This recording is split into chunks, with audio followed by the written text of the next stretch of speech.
Hello students. तर आजच्या लेक्चरमध्ये आपण F Y B com semester 2चा एक टॉपिक आहे इन्शुरन्स क्लेम. तो इन्शुरन्स क्लेम टॉपिक आपण स्टडी करणार आहोत. तर आपल्या सर्वांनाच माहिती आहे की F Y B com N E P 2020नुसार सिलेबस 2024पासून चेंज झालेला आहे. त्यामध्ये financial accounting F Y B कॉमला इन्शुरन्स क्लेम हा टॉपिक ॲड करण्यात आलेला आहे. तर या टॉपिकमध्ये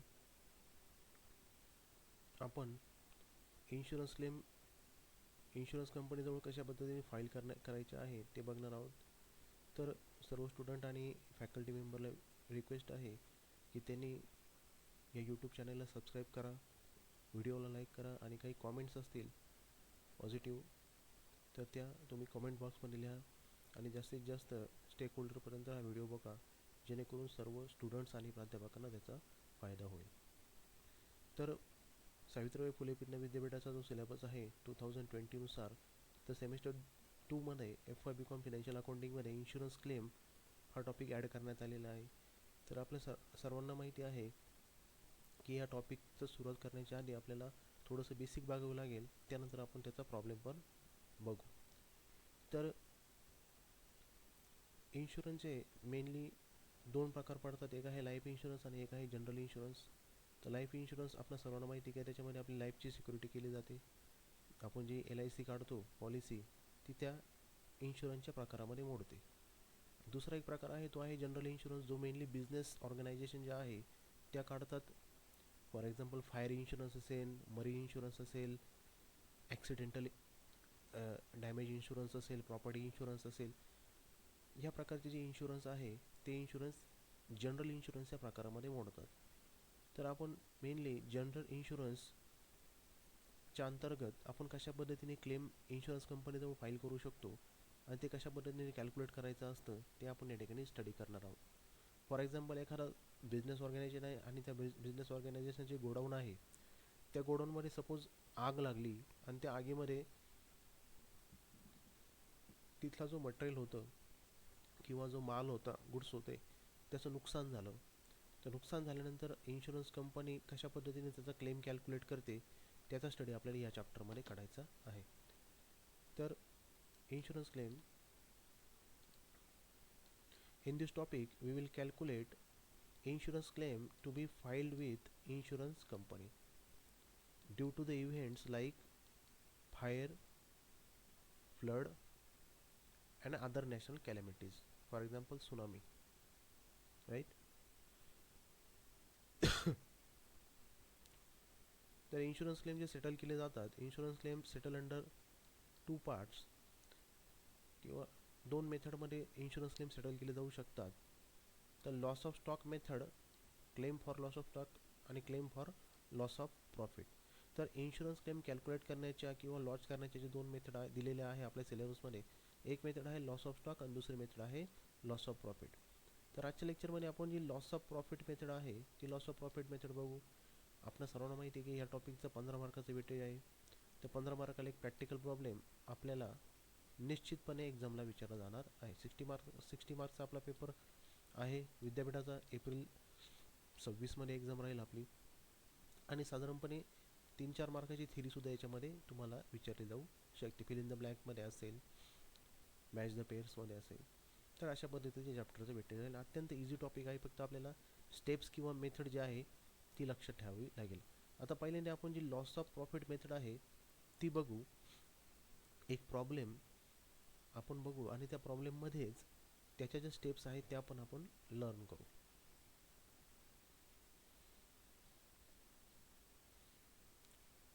तर लॉस ऑफ प्रॉफिटचा एक प्रॉब्लेम आपल्यासमोर आहे.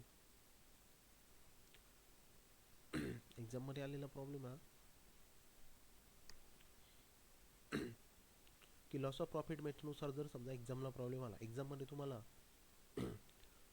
लॉस ऑफ स्टॉक मेथड नुसार सुद्धा प्रॉब्लेम विचारला जाऊ शकतो आणि लॉस ऑफ प्रॉफिट मेथडनुसार सुद्धा प्रॉब्लेम विचारला जाऊ शकतो. तर आपण दोन्हीही मेथड काळजीपूर्वक स्टडी केल्या पाहिजे, कारण वेटेज 15 मार्काचं त्यांनी तुम्हाला दिलेलं आहे. तर पहिली प्रॉब्लेममध्ये काय दिली डेटा, तो डेटा आपण बघू आणि त्यानंतर तो सोल्युशनमध्ये कशा पद्धतीने आपण वर्कआउट करायचं आहे ते पण आपण बघू. तर जस्ट आपण एकदा प्रॉब्लेममध्ये काय काय दिलेलं आहे ते चेक करून घेऊ. तर प्रॉब्लेममध्ये बघा, मी प्रॉब्लेम रीड करतो आणि काही महत्त्वाचं वाटलं तर मी ते तुम्हाला त्या ठिकाणी सांगतो. तर mister Khanna holds loss of profit policy. आता यांची पॉलिसी कोणती आहे? Loss of profit. पहिल्या लाईनमध्येच त्यांनी सांगितलेलं आहे. From the following information calculate amount of claim under loss of profit policy. की इन्शुरन्स क्लेमची अमाऊंट तुम्ही कॅल्क्युलेट करा कोणत्या मेथडनुसार? Loss of profit policy. Accounts are prepared annually 31 December. म्हणजे ॲन्युअल अकाउंट्स कधी प्रिपेअर केलं जातं? 31 डिसेंबर एव्हरी इयर. जनरली जे अकाउंटिंग इयर असतं 1 एप्रिल टू 31 मार्च असं असतं, परंतु या ठिकाणी लक्षात घ्या अकाउंट्स 31 डिसेंबरला एंड होत आहे. Net profit plus ensure standing charges for the year ended 31 December 2023 rupees 2 lakh. 31 December 2023ला नेट प्रॉफिट आणि इन्शुअर स्टँडिंग चार्जेस. आताच फक्त तुम्ही ह्या डेटा बघा काय काय दिलेला आहे. या डेटाला कसं प्रॉब्लेममध्ये फिट करायचं ते आपण सोल्युशनमधून बघून घेऊ. नेट प्रॉफिट आणि इन्शुअर स्टँडिंग चार्जेस. ठीक आहे. Fire awkward on 30 April 2024. म्हणजे फायर कधी ऑकर्ड झाली? 30 एप्रिल 2024ला. आणि पिरियड ऑफ इंडेमनिटी 6 मंथ. तर आपल्या दृष्टिकोनातून महत्त्वाचं काय? Date of fire 30 April 2024. आणि जे लेटेस्ट इयर एंड झालं आहे ते कोणतं आहे? 31 December 2023. Sales for the year ended 30th April 2024 rupees 5,24,000 and for the year ended 31 December 2023 rupees 5 lakh. जे लेटेस्ट इयर एंड झालेलं आहे म्हणजे डेट ऑफ फायरच्या आधीचं इयर जे नुकतंच गेलेलं आहे किंवा आपण त्याला लास्ट इयर किंवा लेटेस्ट इयर म्हणू शकतो 31 डिसेंबर 2023, त्याचा सेल्स आहे 5 लाख. आणि जे डेट ऑफ फायरचं इयर आहे म्हणजे 2024 त्या इयरचा सेल्स यांनी दिलेला आहे 5,24,000. Sales during the period of dislocation rupees 80,000 and for the corresponding period in the preceding year rupees 1,80,000. आता हे काय आहे? पिरियड ऑफ डिसलोकेशन म्हणजे काय? ज्यावेळी तुमच्या बिझनेस ऑर्गनायझेशनमध्ये आग लागली किंवा तो इव्हेंट हॅपन झाला त्या डेटपासून तर तुम्ही ऑर्गनायझेशनमध्ये नॉर्मल्सी कधी आणली? लक्षात येत आहे का? सपोज 30 एप्रिल 2024ला तुमच्या गोडाऊनमध्ये आग लागली आणि माल जळून खाक झाला. त्या दिवसापासून तुम्ही बिझनेसला रिन्यू करण्यासाठी किंवा त्याचं पुनरुज्जीवन करण्यासाठी तुम्ही काहीतरी ॲक्टिव्हिटी केल्या असेल, तिथं रिनोव्हेशन केलेलं असेल, काही ॲक्टिव्हिटी केलेल्या असतील आणि त्यानंतर तुम्ही नॉर्मल तुमची ॲक्टिव्हिटी सुरू केली. फॉर एक्झाम्पल त्याचा पिरियड आहे 6 महिने. मग 30 एप्रिल ते ला आग लागली आणि त्यानंतर तुम्ही पुन्हा व्यवसाय सुरू केला किंवा पुन्हा तुमच्या नॉर्मल ॲक्टिव्हिटी बिझनेसच्या सुरू केल्या 6 महिन्यानंतर. एप्रिलपासून 6 महिने जर आपण काउंट केले तर ते साधारणपणे मे, जून, जुलै, ऑगस्ट, सप्टेंबर, ऑक्टोबर, 31 ऑक्टोबर 2024 असे 6 महिने तुमचे येऊ शकतील. त्याला म्हटलं गेलेलं आहे period of dislocation. Period of dislocation means period from date of fire till the date of normalcy. लक्षात येते तुमच्या? ज्या दिवशी आग लागली त्या दिवसापासून तर ज्या दिवशी तुम्ही तुमच्या बिझनेसच्या नॉर्मल ॲक्टिव्हिटी सुरू केल्या, तुम्ही बिझनेसला नॉर्मल लेवलला घेऊन आले, त्या पिरियडला म्हटलं जातं पिरियड ऑफ डिसलोकेशन. या पिरियडचं महत्त्व काय ते आपण नंतर बघणार आहोत. आता पिरियड ऑफ डिसलोकेशनचा किती असेल? 80,000 आणि corresponding period and for the corresponding period in the preceding year rupees 1,80,000. म्हणजे सेम पिरियड ऑफ डिसलोकेशनचा लास्ट इयरचा सेल किती आहे? 1,80,000. हा पॉईंट नंबर जो 5 आहे इम्पॉर्टंट आहे, अत्यंत इम्पॉर्टंट आहे. हा पहिला पॉईंट आहे. Expenses incurred to mitigate the losses rupees 8,000. म्हणजे जो तुम्हाला लॉस झाला गोडाऊनमध्ये आग लागून त्याला मिटिगेट करण्यासाठी तुम्हाला 8,000 लागले. तुम्ही काय रिनोव्हेशन रिपेअरिंग केलेली असेल, काही लेबर वगैरे लावून काम करून घेतलेलं असेल, काही एक्सपर्ट अपॉइंट केलेला असतील, फायर ब्रिगेडचे काही खर्च आले असेल, त्याला म्हटलं गेलं expenses incurred to mitigate losses. Savings in standing charges due to fire amount rupees 2,000. Savings किती झाली? 2,000. आणि amount of fire and the policy amount was rupees 1,57,000. हा डेटा तुम्हाला दिलेला आहे. डेटावरून तुम्हाला लॉस ऑफ प्रॉफिट पॉलिसीनुसार पॉलिसीची अमाऊंट काढायची आहे. तर आता ह्या डेटाचा वापर करून आपण लॉस ऑफ प्रॉफिट पॉलिसीच्या अंतर्गत कशा पद्धतीने क्लेम करू शकतो किंवा कॅल्क्युलेट करू शकतो आपण बघणार. आता सोल्युशनमध्ये ज्या स्टेप दिलेल्या आहे त्या स्टेप मी तुम्हाला समजून सांगेल. आणि त्या स्टेपमध्ये हा डेटा कशा पद्धतीने फिट करायचा आहे ते पण मी तुम्हाला सांगेल. तर let's go to the solution based on this problem. आता मी तुम्हाला मगाशी बोलताना बोललो की हा जो पॉईंट नंबर 5 आहे हा इम्पॉर्टंट आहे आणि जो पॉईंट नंबर 2 आहे हा पण इम्पॉर्टंट आहे. तर सोल्युशनमध्ये बघू आपण कशा पद्धतीने सोल्युशन करतो. तर हे सोल्युशन इथं आहे आपल्याकडे, अत्यंत इझी आहे. लॉस ऑफ स्टॉक मेथडपेक्षा loss of profit policy easy आहे, कारण त्यामध्ये स्टेप्स ज्या आहेत त्या फिक्स आहे, अत्यंत इझी आहे. तर आपण सुरू करू. First of all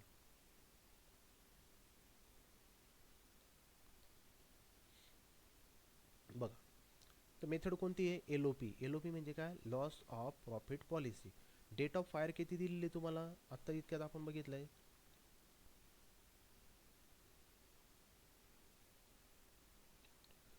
that of fire किती आहे इथं बघा, 3 नंबरच्या point. Fire accord on 30 April 2024, 30 April 2024. ते आपण इथे लिहून घेते 30 एप्रिल 2024. लास्ट इयर, LY म्हणजे काय? Last year.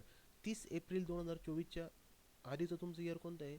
1 एप्रिल 2023 ते 31 डिसेंबर 2023.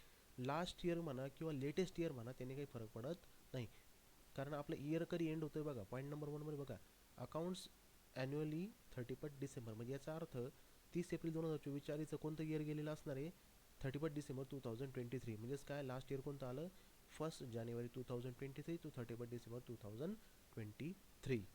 ठीक आहे, परफेक्ट. तर आता आपल्याला काही स्टेप्समध्ये हा प्रॉब्लेम सॉल्व करायचा आहे. त्याआधी आपण जस्ट एक ग्लान्स टाकू की लॉस ऑफ प्रॉफिट मेथडनुसार इन्शुरन्स क्लेमची अमाऊंट कशी कॅल्क्युलेट केली. बघा, insurance claim loss of profit divided by insurance cover into policy amount. Policy amount तुम्हाला एक्झाम परीक्षा प्रॉब्लेममध्ये दिलेली बघा, शेवटच्या पॉईंटमध्ये पॉलिसी अमाऊंट रुपीज 1,57,000 की 200 तिथं तुम्हाला दिलेलीच आहे, त्याच्यामुळे त्याचा काही प्रॉब्लेम नाही. आता राहिला प्रश्न लॉस ऑफ प्रॉफिट आणि इन्शुरन्स कवरचा. आपण जस्ट इन्शुरन्स क्लेम कशा पद्धतीने कॅल्क्युलेट, जर त्याचा फॉर्म्युला बघितला. आता आपण स्टेप्सवरती येऊ. ठीक आहे, तर बघा, पहिला पॉईंट आहे शॉर्ट सेल्स. शॉर्ट सेल्स म्हणजे काय ते आपण आता बघू. आता मग अशी एक बोलतो बोलतो मी तुम्हाला एक पॉईंट बोललो होतो की हा जो पिरियड ऑफ डिसलोकेशनचा पॉईंट आहे, point number 5, sales during period of dislocation, हा अत्यंत इम्पॉर्टंट पॉईंट आहे. आता त्याचा आपल्याला यूज करायचा आहे. बघा, sales of period of dislocation of last year. आपल्याला सेल्स पाहिजे पिरियड ऑफ डिसलोकेशनचा, पण कोणत्या इयरचा? लास्ट इयरचा. बघा, लास्ट इयरचा पिरियड ऑफ डिसलोकेशन सेल किती? Sales during the period of dislocation rupees 80,000 and for the corresponding period in the preceding year rupees 1,80,000. Sales of period of dislocation of last year किती? 1,80,000. इथं बघा 1,80,000 आपण लिहिले. Sales of period of dislocation of last year minus, इथं बघा मायनसचं sign लावलेलं, minus sales of period of dislocation of current year. इथं बघा, हा जो पहिला दिसतोय ना तुम्हाला, sales during the period of dislocation 80,000, हा आहे तुमचा करंट इयरचा sales of period of dislocation rupees 80,000. 1 - 2 त्याला म्हटलं गेलेलं आहे शॉर्ट सेल. किती सेलचा गॅप पडलेला आहे? मागच्या वर्षाच्या पिरियड ऑफ डिसलोकेशनचं सेल होतं 1,80,000 आणि ज्या इयरमध्ये फायर लागलेली आहे, आग लागलेली आहे, त्यावेळी 1,80,000. म्हणजेच रिडक्शन किती झालं सेलमध्ये? 1,00,000. 1,80,000वरून कितीवर कधी खाली आला? 80,000वरती खाली आला. यालाच काय म्हटलं टेक्निकली? Short cells. आता इथं तुम्ही म्हणशाल सर तुम्हाला sales of period of dislocation of current year कुठून समजलं? हा जो पहिला दिलेला आहे तो करंट इयरचाच आहे. इथं तुम्ही जरी दिलेलं नाही आहे तरी त्याला करंट इयरचा म्हणायचं आहे, कारण पुढच्या वाक्यामध्ये बघा, corresponding and sales and for the corresponding period in last year, preceding year किती आहे? 1,80,000. हा जर लास्ट इयरचा सेल आहे पिरियड ऑफ डिसलोकेशनचा, तर करंट इयरचा पिरियड ऑफ डिसलोकेशन सेल किती झाला? 80,000. हा कॉमन सेन्सचा विषय आहे. पहिला पॉईंट झाला शॉर्ट सेल्स. आता बघा, पुढच्या पॉईंटमध्ये आपल्याला काय कव्हर करायचं आहे? Loss of profit. किती प्रॉफिटचा लॉस झाला? Short sales into GP minus saving plus expenses, हा त्याचा फॉर्म्युला आहे.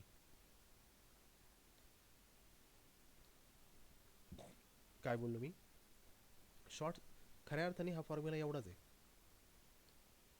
ठीक. Short sales into GP. आता जे पुढचे 2 पॉईंट झालेले आहे ते प्रत्येक प्रॉब्लेममध्ये दिलेले असतीलच असं नाही. या प्रॉब्लेममध्ये दिलेलं आहे म्हणून त्याचा आपण विचार करू. बघा पॉईंट नंबर 6 आणि 7 बघा. Expenses incurred to mitigate the losses were 8000. आता मला सांगा तुमचा इथं प्रॉफिटचा लॉस झालेला आहे. प्रॉफिटचा लॉस झाला म्हणजे काय, तुम्ही तेवढा तुमचा जो प्रॉफिट आहे तो लॉस झाला, सॅक्रिफाईस झाला या तुमच्या इव्हेंटमुळं. त्याचा फॉर्म्युला काय आहे, शॉर्ट सेल्स इंटू GP. आता जी सेविंग तुमची आहे इथं जी saving saving in standing charges ₹2000. जर तुमची सेविंग झालेली आहे तर ती लॉस जो झालेला आहे तुमचा त्या लॉसमध्ये ॲड होईल का मायनस होईल? मायनस होईल, कारण सेविंग झाली म्हणून ती मायनस होईल. आणि हा जो तुमचा एक्सपेन्सेस झालेला आहे, expenses to mitigate the losses, expenses to manage the losses ₹8000, हा तुमच्या कॉस्टमध्ये हा जो लॉस आहे किंवा ही जी कॉस्ट आहे त्या लॉसमध्ये काय होईल, एक्सपेन्सेस ॲड होईल, कारण तो एक्सपेन्सेस आहे म्हणून. लॉस हा सुद्धा एक प्रकारचा तुम्ही लॉस म्हणू शकता किंवा याला तुम्ही एक्सपेन्स म्हणू शकता. Expense plus expenses saving minus. ठीक आहे. बघा short sales into GP minus saving in standing charges plus expenses to mitigate the losses. बघा शॉर्ट सेल्स किती आला आहे वरती बघा 1 लाख. 1 लाख इंटू 40%. आता हे 40% कसं आलं त्यासाठी 2 मिनटं तुमचं पेशन्स ठेवा. 1 lakh into 40% minus saving in standing charges. Saving in standing charges बघा किती आहे, ₹2000 minus ₹2000 plus expenses to mitigate the losses. Point number 6, expenses to mitigate the losses ₹8000 plus केले. 1 lakh into 40% minus 2000 plus 8000. 40 minus 2 plus 8 answer आला तुमचं 46,000. Loss of profit. हा काय तुमचा प्रॉफिटचा loss झालेला आहे. प्रॉफिट तुमचा पाण्यात गेलेला आहे. थोडक्यात आपण त्याला म्हणतो तुमचा प्रॉफिट गेला. आता एक पॉईंट फक्त मिस झाला आपल्याकडून, तो आहे GPचा, ज्यासाठी मी तुम्हाला पेशन्स ठेवायला लावले होते. आता बघू आपण GPचा फॉर्म्युला काय. हा एक स्पेशल पॉईंट आहे जो इथं दिलेला आहे. त्यासाठी तुम्हाला पॉईंट नंबर जो तिथे दिलेला आहे तो तुम्हाला बघावा लागेल. GPचा जो फॉर्म्युला आहे तो काय आहे बघा इथं. GP is equal to net profit plus ensure standing charges divided by sales of last year into 100. इथं बघा 2 नंबरचा पॉईंट असेल माझ्या मते, हा इथं बघा 2 number. Net profit plus ensure standing charges for the year ended 31 December 2023 is ₹2 lakh. म्हणजे पॉईंट नंबर 5 आणि पॉईंट नंबर 2 जो आहे हे पॉईंट तुम्हाला फक्त लॉस ऑफ प्रॉफिट पॉलिसीमध्येच बघायला मिळतील. हे 2 स्पेशल पॉईंट्स आहे जे तुम्हाला 2 ठिकाणी कॅल्क्युलेशनसाठी कामाला येतात. बघा net profit plus ensure standing charges किती आहे 2 lakh divided by sales of last year. मला सांगा लास्ट इयर कोणतं आहे तुमचं, इथं बघा लिहिलेलं आहे आपण वरती.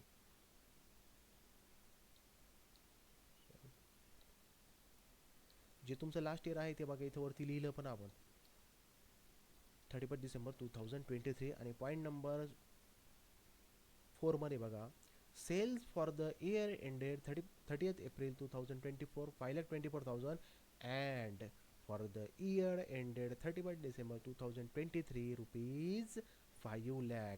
31 डिसेंबर 2023 कोणतं इयर आहे, लास्ट इयरचा सेल किती झाला तुमचा ₹5 lakh. Net profit plus ensure standing charges divided by sales of last year 5 lakh into 100. 2 divided by 5 into 100 answer आलं 40%. आणि हा जो 40% होता तो आपण कुठं पुट केला, इथं. क्लिअर आहे का? आय थिंक क्लिअर आहे. नेक्स्ट आता लॉस ऑफ प्रॉफिट आपण कॅल्क्युलेट केला. आता आपल्याला करायचं आहे इन्शुरन्स कव्हरेज. काय करायचं आहे, इन्शुरन्स कव्हरेज.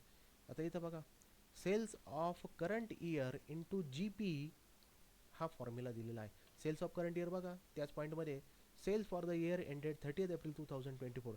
ज्या इयरमध्ये आग लागलेली आहे ते इयर तर चालूच होतं ना तुमचं, अचानक आग लागली, हे तुमचं करंट इयर झालं 2024. ते किती आहे 5,24,000 sales of current year into GP 40%.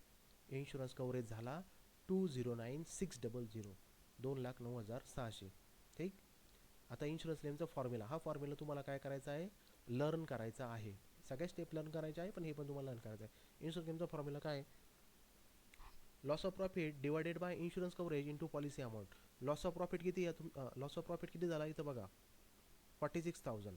इथं लिहिला 46,000 डिवायडेड बाय इन्शुरन्स कव्हरेज इतक्यात कॅल्क्युलेट केला, किती आहे? 209,600 हा इथं.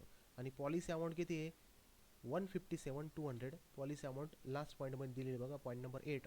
Policy amount rupees 157,200. 157,200 ॲन्सर आलं 34,500.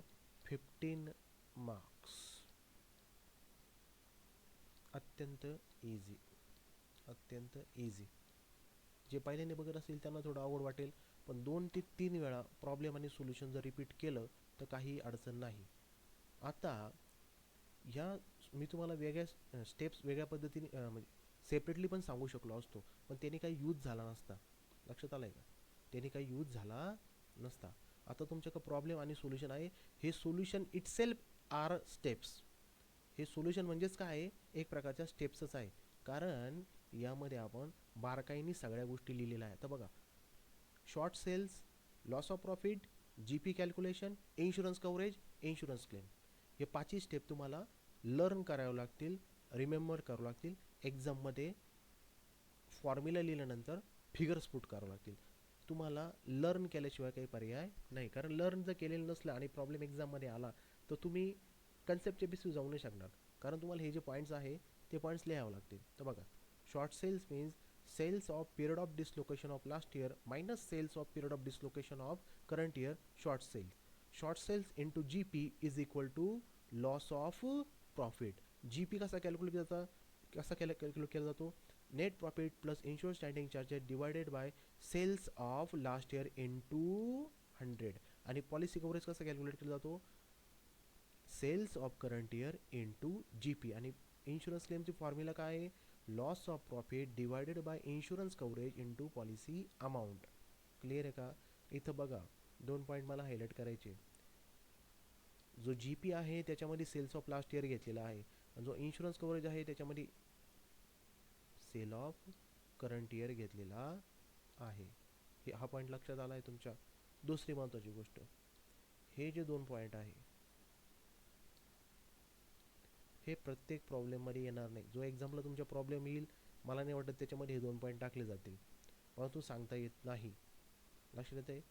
जनरली जो नॉर्मल फॉर्म्युला आहे लॉस ऑफ प्रॉफिटचा तो काय आहे? Short sales into GP. परंतु हे जे 2 ॲडिशनल पॉईंट आहे ते पण एक्झाममध्ये एखाद्या येऊ शकतात. त्याच्यामध्ये काय करायचं आहे? सेविंग्ज जी आहे ती काय होईल? मायनस, आणि एक्सपेन्सेस जे आहे ते काय होतील? प्लस. ही बाब लक्षात ठेवा. आय थिंक माझ्या मते क्लिअर असेल. अत्यंत इझी आहे. 15 मार्क्ससाठी मला वाटतं ठीकठाक कव्हरेज. आता हे वरती जे आपण पॉईंट्स लिहिले, method, loss of profit, date of fire 30 April 2024, last year 2023, हे जे लिहिलेलं आहे हे ऑप्शनल आहे. तुम्हाला लिहायचं तर लिहू शकतो, तुम्हाला नसेल लिहायचं नाही लिहिलं तरी चालेल, कारण त्याला काही मार्क्स नाही आहे तुम्हाला. ठीक आहे? परंतु याने काय होतं, लास्ट इयर तुमचं कोणतं हे तुमच्या डोळ्यासमोर राहतं. फिगर्स उचलताना ज्यावेळी तुम्हाला इथं लास्ट इयरची फिगर घ्यायची, सपोज 5 लाख रुपीज, तर तुम्हाला लक्षात येतं का 2023चा जो सेल आहे तो उचलायचा आहे, आपल्याला पिकअप करायचा आहे. तर ही गोष्ट तुम्ही लक्षात घ्या. तर अशा पद्धतीने एक 5 स्टेपमध्ये ते तुमचं सोल्युशन त्यांनी दिलेलं आहे.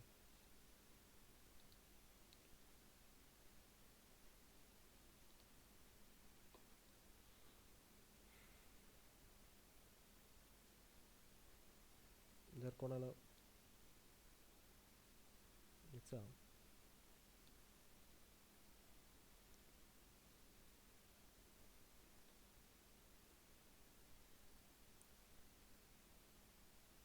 फोटो काढून घ्यायचा असेल तर फोटो काढून घ्या, स्क्रीनशॉट काढून घ्या.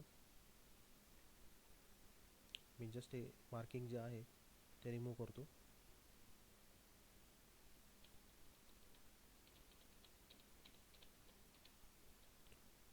स्क्रीनशॉटचं काढून घ्या तुम्ही. सोल्युशन, हे सोल्युशन आहे त्याचा स्क्रीनशॉट घ्या.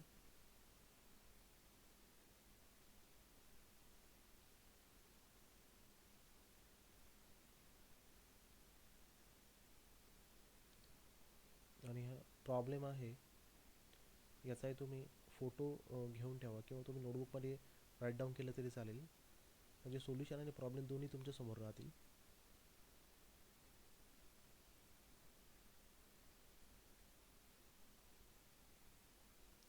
ठीक आहे, थँक्यू. तर ह्या लेक्चरमध्ये आपण लॉस ऑफ प्रॉफिट मेथडचा एक प्रॉब्लेम बघितला, त्याचं सोल्युशन बघितलं आणि ज्या स्टेप्स इम्पॉर्टंट होत्या त्यांच्यामधले जे ट्रिकी पॉईंट्स होते ते पण आपण बघितले. आय होप की तुम्हाला हे लेक्चर आवडलं असेल. तुम्ही लेक्चरला लाईक करा, सबस्क्राईब करा, शेअर करा आणि लेक्चर ऐकताना हेडफोनचा यूज करा जेणेकरून बेनिफिशियल राहील. तर मी माझ्या पद्धतीने तुम्हाला समजून सांगण्याचा प्रयत्न केलेला आहे. माझ्याकडून काही मिस्टेक झालेले असेल तर प्लीज इग्नोर करा आणि कमेंटमध्ये तसं ते सजेस्ट करा की काय मिस्टेक झालेले आहे. Thank you very much. या ठिकाणी आपण थांबू. बाय.